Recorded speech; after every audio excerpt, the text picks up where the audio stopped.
faculty from all over the place. There's a lot of high school people. We picked up, I hate to confess this, but we tried to pick up the best teachers we could out of the high schools in the region that would come in and teach. Some were part-time, but we also, for example, in the social sciences, I wanted to have people that would come in with a balance. So we tried to search as best we could somebody that had sort of more or less a conservative political view of life, as well as somebody had a more liberal view of the political life. So we always tried to seek a balance in the hiring process. And the one key that I always worked on, I wanted optimists. I wanted people who were optimistic. I didn't want a lot of negative thinkers around me. And we worked hard at trying to find people. And that's not always easy to get underneath when you're interviewing, to try to find out whether people have a negative or a positive view of their own life and their surroundings.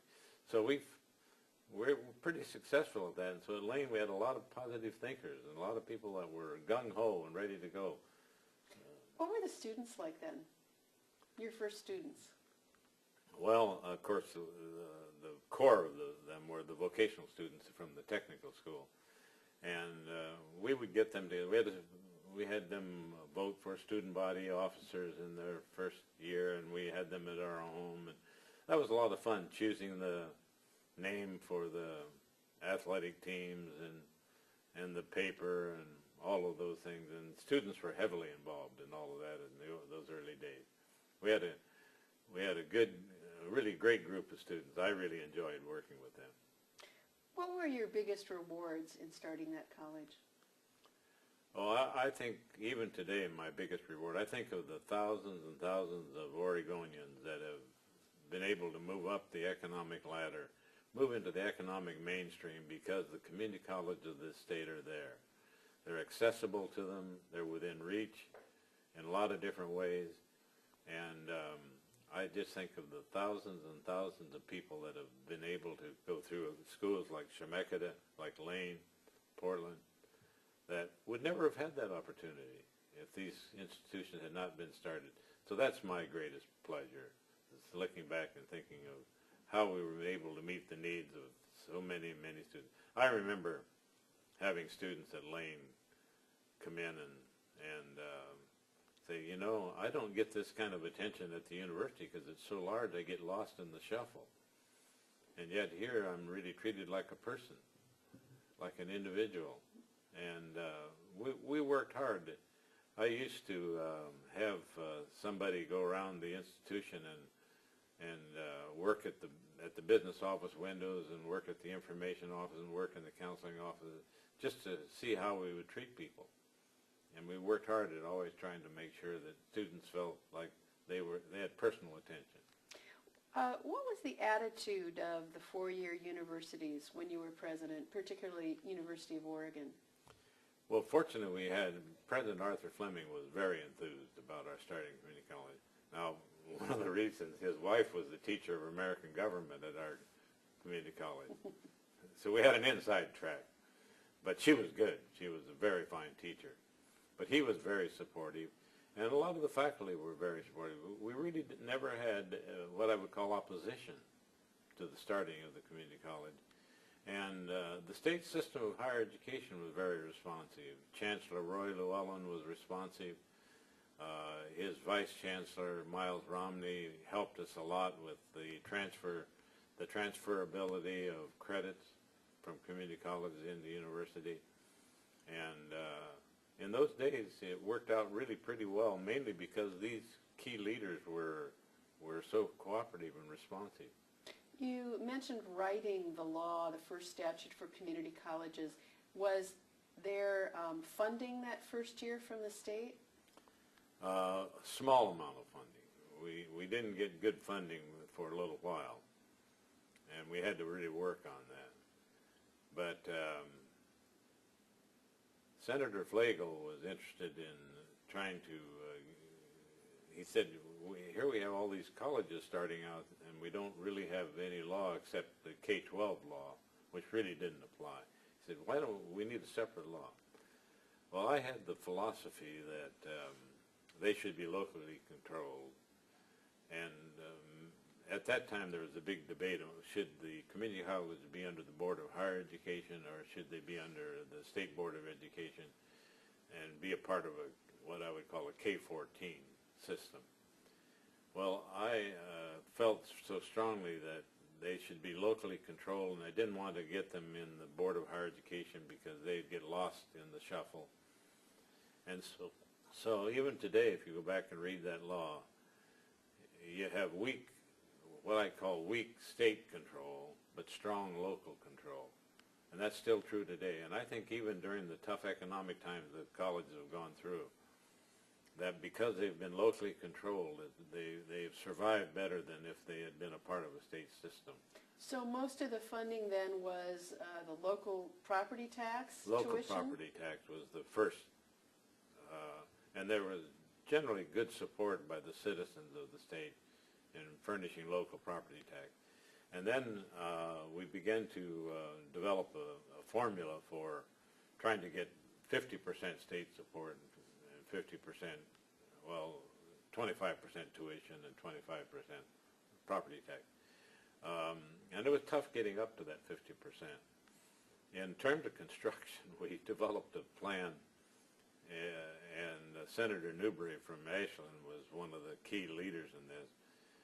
He said, if you can pass a local bond issue, you can have an IOU from the state, and the state will pick up, when we have money, we'll pick up the payment for building campuses in a matching amount.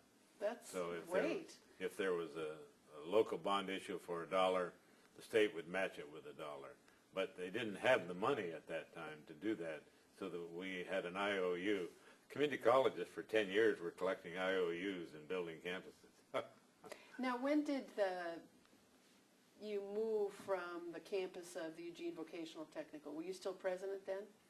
I was president for 3 years, and then Tom McCall asked me to come and help him, and he appointed me state school superintendent, which was responsible for the community college at the time.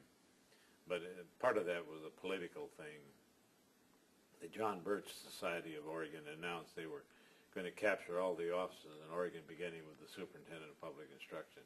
And his fear was that unless we did something dramatic, that was going to happen. So I learned a lot about politics in a very short period. I was appointed July 1st and had to run for election in November.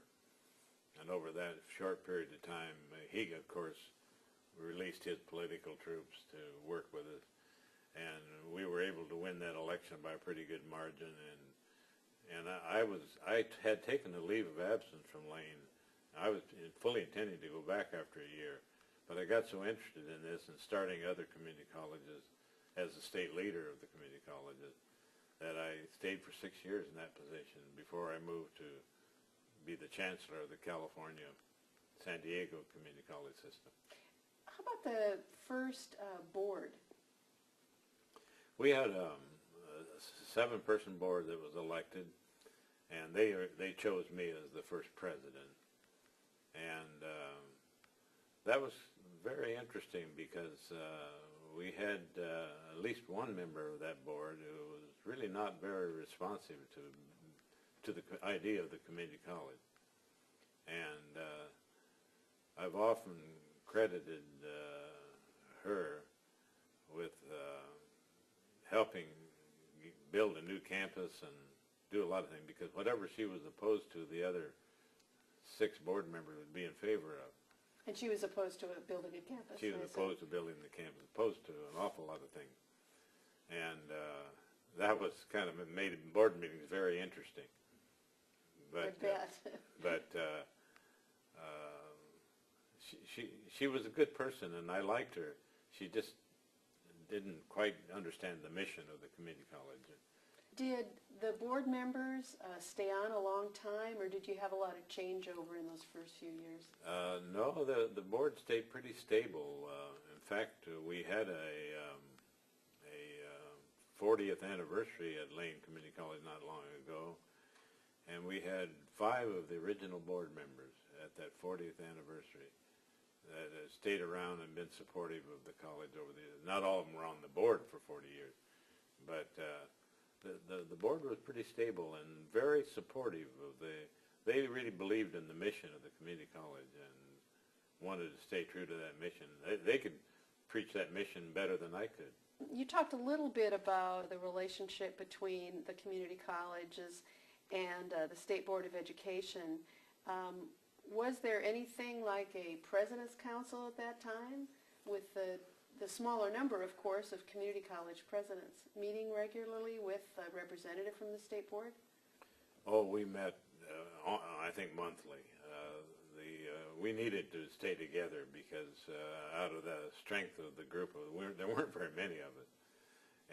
But since we were scattered around the state, we really needed to stay together. So we kind of banded together and kind of committed to each other that we were going to stay together on issues insofar as we possibly could. Once in a while, funding issues, as you know, equalization and property tax since we were so heavily supported by property tax, the property tax per student varied so much, varied widely all across the state. But even there, I'm so proud of Amo DeBernardis in Portland, even though Portland maybe didn't get its fair share. He said, we need to do this to build the community college idea in the state. And so everybody was very cooperative in those early days, pulled together. And he understood that would benefit everybody. They understood that if we really build a strong community college system, and I think Oregon does have a strong community college system, that would be to the benefit of everyone. Was there a community college association then, or did that come later on? That came a little later on. Basically, the presidents met together and were the association in the early days. And as the community college began to mature, they said, maybe we need to organize this a little more, and that's when the association was developed. I can't remember the history of when the association was ready to develop, but that was a little later. You went on through these other experiences to the AACJC, which is now the AACC. Tell us about that and how you ended up there. I was the president of San Joaquin Delta Community College, the one where Leon Miner had been the president in much earlier days. It's a small world. It's a small world. And these connections are very interesting if you go back. And that's why what we're doing here with this kind of project is important to be able to make those connections. But at that time, I'd been on the board of the American Association of Community Colleges and felt that the National Association was placing almost all of its emphasis on college transfer and college transfer education with very little attention to vocational education, particularly working with the employer community of the country. And so some of the other board members agreed with me at that time, and they said, why don't you throw your name in the hat to be the president of this association? And they chose me to be the national leader of the community college. I did that for 10 years. It was in D.C., was it? In One DuPont Circle in Washington, D.C., as a part of the higher education community, and represented about 1,200 community, technical, and junior colleges across, not only here, but around the world. We had international members. Well, and you mentioned technical education and the business community. How did you first get interested in this tech prep? And tell us about that, because you've written extensively on that. Well,